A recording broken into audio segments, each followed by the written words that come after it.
Health news మీకోసం.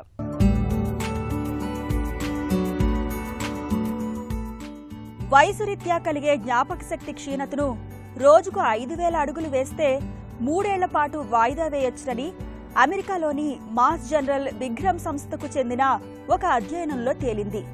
దైనందిన నడకలో భాగంగా రోజుకు 7,500 అడుగులు వేసే వ్యక్తుల మేధో క్షీణతను 7 ఏళ్ల పాటు వాయిదా వేసుకున్నట్లేనని ఈ అధ్యయన నివేదిక వెల్లడించింది.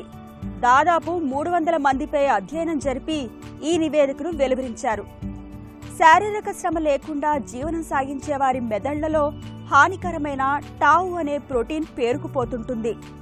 ఈ ప్రోటీన్ న్యూరాన్లను నాశనం చేసి అల్జీమర్స్ వ్యాధికి కారణమవుతుందని అధ్యయనకర్తలు పేర్కొంటున్నారు.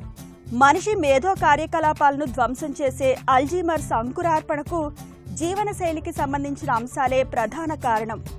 ప్రారంభ దశలో జీవనశైలిలో మార్పులు చేసుకుంటే అల్జీమర్స్ వ్యాధి లక్షణాలు నిలువరించవచ్చునని పరిశోధకులు పేర్కొంటున్నారు.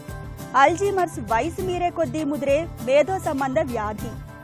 ఈ వ్యాధి సంక్రమించిన వ్యక్తుల జ్ఞాపక శక్తి, సంభాషణ సామర్థ్యం, ఆలోచన శక్తి క్రమంగా క్షీణించిపోయి కాలక్రమంలో దైనందిన కార్యకలాపాలు కూడా కష్టసాధ్యం అవుతాయి. తాజా అధ్యయనంలో భాగంగా 50 నుంచి 90 ఏళ్ల మధ్య వయసు కలిగిన 296 మందిపై అధ్యయనం జరిపారు. హార్వర్డ్ ఏజింగ్ బ్రెయిన్ స్టడీ పేరుతో నిర్వహించిన ఈ అధ్యయనంలో పాల్గొన్న వ్యక్తులందరూ ప్రారంభ దశలో మేధో క్షీణతతో బాధపడుతున్నారు. పాల్గొన్న వ్యక్తులందరికీ పొజిట్రాన్ ఎమిషన్ టోమోగ్రఫీ PET ద్వారా బ్రెయిన్ స్కాన్ చేసి వారి మెదడులో పేరుకుపోయిన ప్రోటీన్ మోతాదును లెక్కించారు.